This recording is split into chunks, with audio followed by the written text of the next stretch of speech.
윤석열 대통령이 어제 취임사에서 북한이 비핵화를 하면 이에 따른 담대한 지원을 하겠다는 대북 구상을 밝혔습니다. 한반도 평화 구축을 위해 새 정부가 나아가야 할 외교 안보 정책 진단해 보겠습니다. 연세대 통일연구원 개견 교수이신 김종대 전 의원 나오셨습니다. 안녕하세요. 안녕하세요. 네. 비핵개방 3천 아닙니까 이거?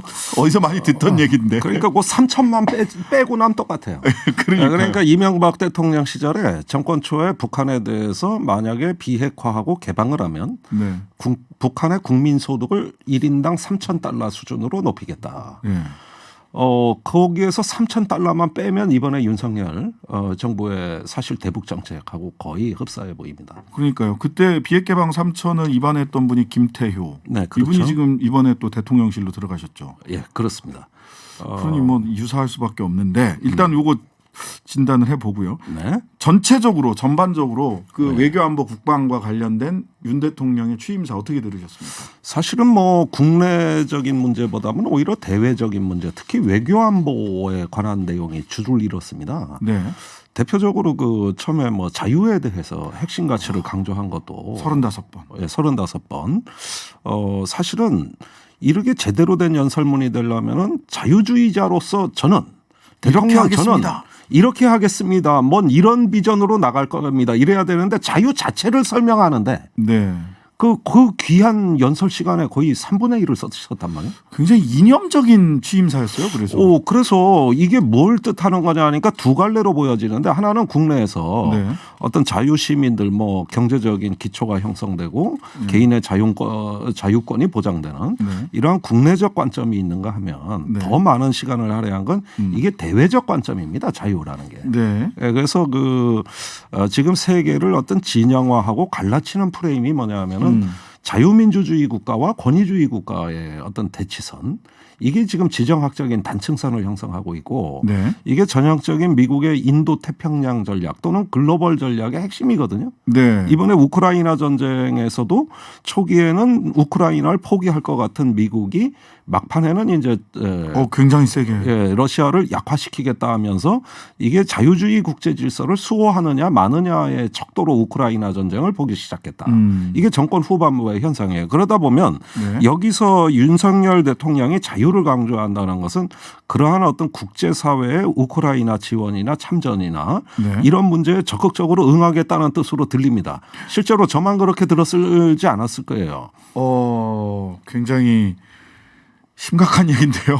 예, 그래서 이런 말의 어원을 따지다 보면 네. 지금 미국의 어떤 자유주의 질서 수호의 움직임, 물론 긍정적 측면도 있습니다. 그중에는 네. 네. 특히 인도 태평양 전략 같은 경우는 자유롭고 개방적인 인도 태평양, 규칙에 기반한 국제 질서, 이거는 사실은 좋은 네. 얘기고 긍정적 기능이 있어요. 이건 네. 빚에 해당되는 건데 네. 문제는 그림자가 있는 거거든요. 네. 그 외의 국가들은 배제하는 것이죠. 네. 예, 그렇게 되면은 세계를 또 편가르기로 돌아가는 이러한 그림자가 존재하는 것인데 이렇게 그 자유를 강조하면서 이 논리 구조를 보면은 이건 2014년에 그 일본의 아베 신조 총리가 네. 유엔 총회 연설에서 제기한 적극적 평화주의와 거의 유사하다. 네. 그러니까 강한 군사력을 토대로 대외 문제에 개입하겠다는 게 일본의 적극적 평화주의고 이게 아베 정부에서는 외교 정책의 기본 노선이었거든요. 예. 기회만 되면 이거 하려고 그래요. 예. 그러니까 지금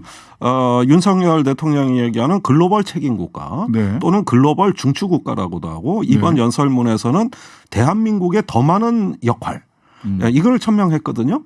그래서 이런 것들은 전 세계 문제에 관여하고 개입하는 건데 그것은 이제 힘을 바탕으로 해서 전 세계 군사력과 경제력을 바탕으로 해서 국제사회의 국가의 서열, 위신 또는 어떤 그 지위를 높이겠다는 뜻으로 해석되고 이것은 이제 이 자유의 의미는 그런 면에서의 어떤 미국과의 동맹의 강화 이런 것으로 연결되는 키워드라고 할 수 있습니다.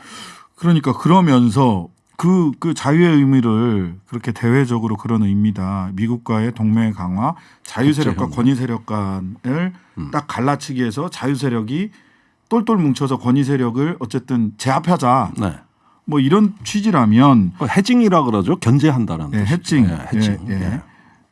전쟁을 회피하는 취약한 평화는 추구하지 않겠다. 또 국제적으로 연대하겠다. 뭐 네. 이런 얘기들을 했단 말이죠. 그게 바로 그 발언이 네. 저는 아베 신조의 적극적 평화주의의 한국판으로 들린다. 한국판이다. 그러니까 이런 걸로 보면은 일본도 저렇게 하는데 우리도 네. 미국의 핵심 동맹국으로서 지위를 높이고 국제사회 예컨대 우크라이나 분쟁에 무기를 보낸다든지 무기를 뭐 지금까지는 인도적 한다든지. 지원은 가능하지만 무기는 보내지 않겠다 이랬는데 최근에 네. 이제 어제 그제 이렇게 뉴스에 언론에서 보면 소위 3쿠션 무기 지원 직접 보내지 않겠다면 미국을 통해서 보내라.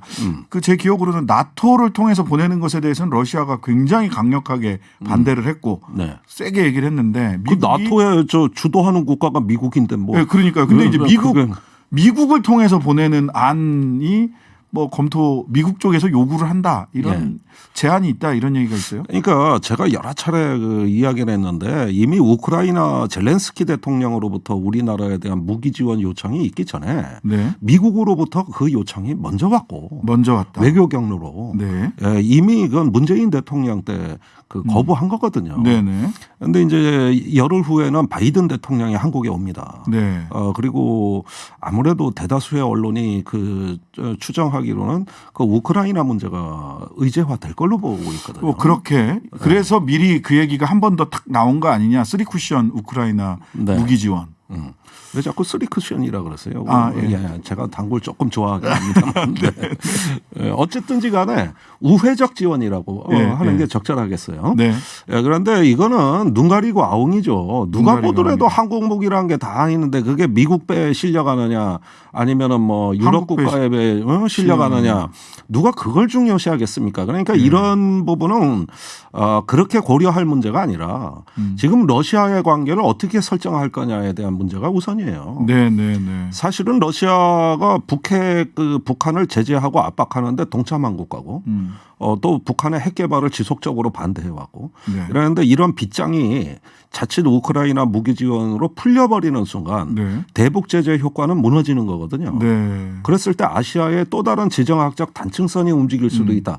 사실 이런 논리로 미국을 우리가 설득해야 돼요. 설득해야죠. 설득해야 됩니다. 그러면은 미국이 두 개의 전쟁을 할 수는 없는 거 아니에요? 최근에 헨리 키신저 이 양반도 두 개의 전쟁을 하려고 해서는 안 된다. 러시아와 중국 둘 사이를 네. 가르고 어느 한쪽과는 우호적인 관계를 가져야 된다라는 취지로 그게 이야기했다고 하시더라고요. 헨리 키신저나 뭐 존 미어샤이머나 이런 현실주의자들이 러시아하고 이렇게 미국이 대립하는 걸 반대하는 이유가 네. 중국 때문입니다. 미국의 궁극적인 정책의 본질은 중국 견제다. 러시아하고 오래 싸우지 마라. 그렇게 되면은 둘이 붙어버린다. 이렇게 되는 거죠. 최근에 바이든 대통령이 굉장히 이렇게 그 온화한 할아버지 같은 분이신데 성질 내는 걸 보니까 굉장히 전투적이시더라고요. 러시아하고도 굉장히 전투적인 입장을 견지하고 있잖아요. 예, 그렇게 됐죠. 예. 처음부터 그런 건 아니죠. 예. 예. 근데 우리가 그 성질머리에 같이 동참할 필요가 있는지 정말. 아니 그러니까 동참이라는 것은 이제 국제 정치에서의 핵심 가치가 무엇이냐. 네네. 거기에 또 우리의 국가 이익이 무엇이냐 이런 네. 걸 가지고 저는 허심탄회하게 얘기하고 또 지원할 수도 있다고 봅니다. 저는. 네.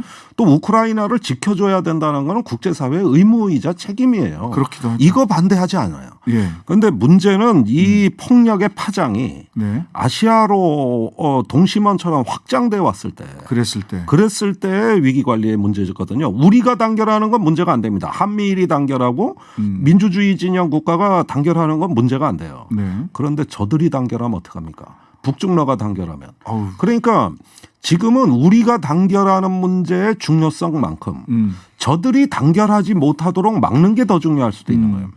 이쪽에서 스크럼을 빡 짜면 저쪽도 스크럼 짜기 시작한다는 거죠. 그렇죠. 그들이 단결하면 우리의 안보 비용이 급격히 증가합니다. 네. 그러니까 우리가 단결하자 이런 슬로건이 왜 나쁩니까? 그러나 그 다른 한편으로 이게 거울 영상 효과라 그래서 또 네. 다른 하나의 어떤 거울 이미지를 만드는데 그게 저들이한테 비춰진다는 거거든요. 네. 그게 북한, 중국, 러시아입니다. 따라서 이런 문제들은 세계가 빨리 전쟁을 종식하고 회복되느냐 이런 데서 우리의 어떤 국가 이익이 걸려 있기 때문에 네. 당당하게 우리의 국가 이익은 빠른 어떤 전쟁 종식과 평화를 정착시켜 가지고 세계가 더 이상 피해를 입지 않고 네.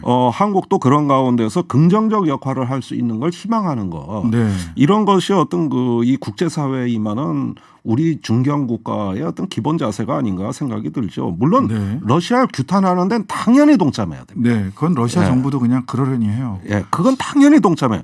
그러나 외교술은 또 다른 어떤 국기기 외교술은 있어야 되는 것이죠. 네. 그렇죠. 한국 무기가 미국 배에 실려가냐, 나토 배에 실려가냐, 한국 배에 직접 실려가냐, 이거는 사실은 본질은 아니죠. 그리고 그 항공 무기 다 저 러시아 기술로 만든 무기예요. 그 불곰 계획인가? 뭐 그거에 불곰 사업 해가지고 러시아 기술. 우리나라 전차, 자주포, 지대공 미사일은 그 국방과학연구소가 불곰 사업을 하면서 러시아 기술을 들여왔고 네. 그 기술을 카피해서 만든 게 오늘날 한국의 K 명품 무기입니다. K명. 그래서 러시아 기술로 만든 무기를 우크라이나에 보내고 반면에 우크라이나는 북한의 ICBM의 백두산 엔진을 만들어준 나라예요. 예, 또 그렇게 걸려 있어요. 러시아 굉장히 기분 나쁘겠는데요. 불곰 계획으로 가져가서 러시아 무기가 그 오리진이 됐던 무기를 다시 우크라이나로 해서 러시아를 상대로 싸운다 이러면. 그러니까 이런 역설이 발생했을 때 예. 이것의 지정학적 의미가 뭔가는 살펴봐야 됩니다. 그랬을 때 우리가 어떤 면에서 러시아를 적대시하는데 무기를 투입해 놓고 그러면서 한러 관계는 또 어느 정도 관리될 수 있는가를 따져봐야지. 만약에 이 부분을 놓쳤다가 북한하고 러시아가 붙어버리면 그리고 지금 벌써 그런 신호가 나왔거든요. 이랬을 때 우리 안보 비용이 급격히 증가하는 거예요. 네. 에이, 우리 먼저 스크럼 짤 거야 하고 어깨 자랑 힘 자랑하면 저쪽도 스크럼 짜고 어깨 자랑 힘 자랑하게 돼 있습니다. 어떻게 저쪽을 소위 옛날식으로 하면 이간계 네, 이게 네. 중요한 시점인데 자 북한 대북 관계 이야기를 좀 해보겠습니다. 아까 네. 비핵 개방 3천 이거 이명박 정부 대북 정책하고 유사한데 예. 그때도 잘 안 됐잖아요. 북한이 제일 듣기 싫어하는 말만 골라서 했어요. 어, 우선은 비핵화를 조건으로 내세웠어요. 그렇지. 예, 이거 해야 도와줄 거야. 네. 우선 이게 북한으로서는 받아들이기 어렵고 네, 둘째는 개방이란 말을 엄청 싫어해요. 네, 그렇죠. 그다음에 국민소득 3,000달러 이런 말도 싫어해요.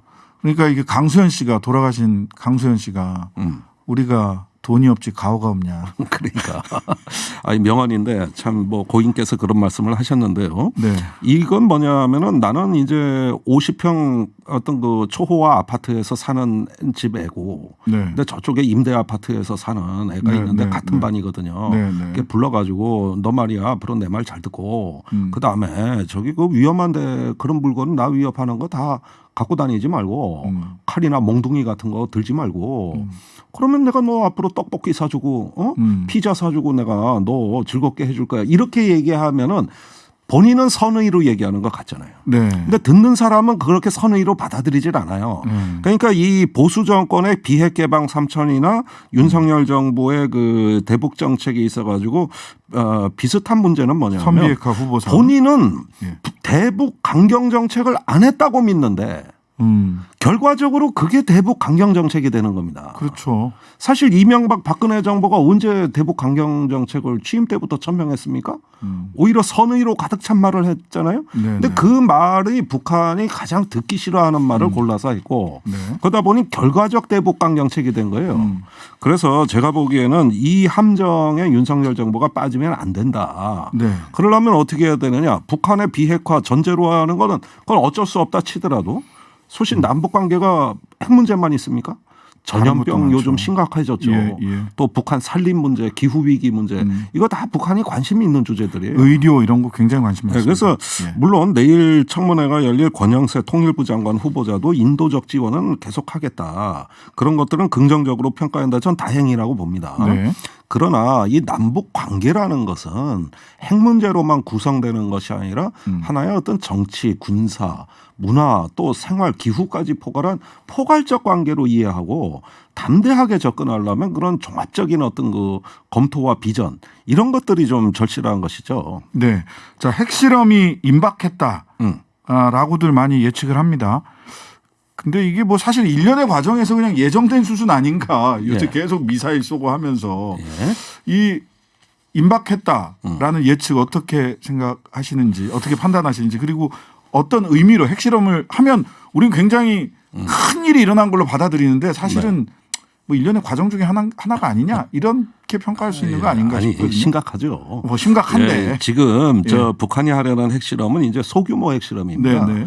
그러니까 큰 전략적 핵실험은 2017년에 증폭 핵 분열탄이라고 해가지고 북한도 솔직히 말해서 감당할 수 없을 정도의 큰 폭발력을 보여줬어요. 네네. 이건 너무나 막강해가지고 이제 그렇게 센 ICBM의 어떤 폭발 실험을 할 필요가 없어요.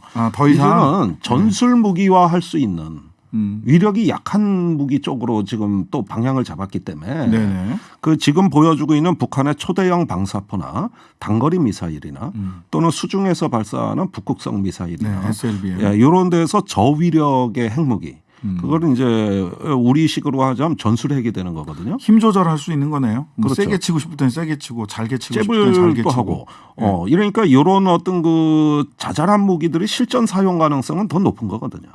그러니까 이런 부분에서 어떤 북한이 전술핵 무기 실험은 계속할 가능성이 높다. 이게 이제 정보기관의 이제 대체적 분석인데 사실은 이런 문제는 더 심각하다고 봐요. 위력이 큰 무기는 저기 종이 호랑이 일종의 어떤 그림자만 우리가 본다면 이 작은 핵무기는 실전에 사용될 가능성이 높고 최근에 그 열병식에서 지난 25일 날 김정은 위원장의 핵이 어떤 각의의 목적에 다양한 각의의 수단들이 동원될 수 있다. 그러면서 핵을 실전에 사용할 수 있다는 메시지를 계속 발신했거든요. 그렇죠. 그런 점에서는 이번에 위력이 작다고 해서 안심할 얘기는 아닙니다. 그런 건 아니다. 오히려 오히려 더 심각한 얘기. 더 심각하다. 자, 많은 질문이 있는데 시간이 다 돼서 마지막으로 권영세 그 통일부 장관 후보자 청문회가 내일 있습니다. 그런데 뭐 개인적 비리 이런 거는 뭐 다 차치하고 대북 관과 관련해서 뭐 통일부를 살렸다 이런 평가도 있긴 한데 사실 북 입장에서 봤을 때는 과거 NLL 대화록 사건 이때 이거를 유출했던 배후 아니냐. 근데 북쪽 입장에서 보자면 못 믿을 사람이죠. 못 믿을 사람인 거예요. 그 대화가 되겠습니까? 저 사람 만나면 절대 말하지 마. 이거 다 밖에 나가서 막 다 얘기한다. 이게 저는 가장 큰 통일부 장관으로서의 좀 난점이 아닌가라는 생각이 드는데 어떠세요? 대표적인 국기문란 사건이었습니다. 박근혜 정부 초기에 그때 남재준 국정원장이 그 비밀을 까버렸죠. 평문으로 해서. 그러니까요. 근데 그 대선 때부터 권영세 당시의 선거 상황실장이었어요. 그분이 저 월간조선 기자하고의 대화록이 나중에 녹취록이 공개가 됐는데 이미 대선 때부터 여차하면 까버린다. 이건 그 얘기를 했어요. 컨틴전시 플랜이다. 비상계획이다. 우리가 질 것 같으면 깔 거야. 선거에서 질 것 같으면. 그 얘기를 한 사실이 밝혀진 거거든요. 그런 점에서 저는 과거에 대한 통렬한 성찰과 반성 그다음에 사과가 선행돼야 된다고 봅니다. 이거 북쪽이 어떻게 믿고 대화를 하겠습니까? 이건 뭐 국제 외교에선 금기 중에 금기죠. 저는 그래서 개인적 비리 뭐 이런 거 되게 많은데 의혹이 많은데 그거는 이 문제에 비하면 통일부 장관이 해야 될 일 역할 생각하면 이 문제에 비하면 사실은 조족치열이다. 이런 생각이 들 정도예요. 통일부 장관 후보자 경력에 가장 오점을 남길 수 있는 정말 통일부 장관 후보자라면은 있을 수 없는 일입니다. 그래서 이 남북 관계를 정략에 이용했다는 것은 어떤 반통일적이잖아요. 그런 점에서 통일부 장관으로서 이 문제에 대해서 내일은 철저하게 이제 입장을 빨리 확인해야 이거 되는 입장 확인하고 사과하지 않으면 통일부 장관으로서 대화가 안 될 겁니다. 아니 그거 사과 먼저 받고 청문회 하든 말든 했어야 돼요. 그러니까요. 그랬어야 될 것 같아요. 이분 그냥 쓱 지나간 것 같지만 당시에 그래서 박근혜 정부 때 중국 대사로 갔고 서면 조사를 받았어요. 이 건과 관련해서. 자, 오늘은 여기까지. 지금까지 연세대 통일연구원 개공교수 김종대 전 의원이었습니다. 감사합니다. 감사합니다.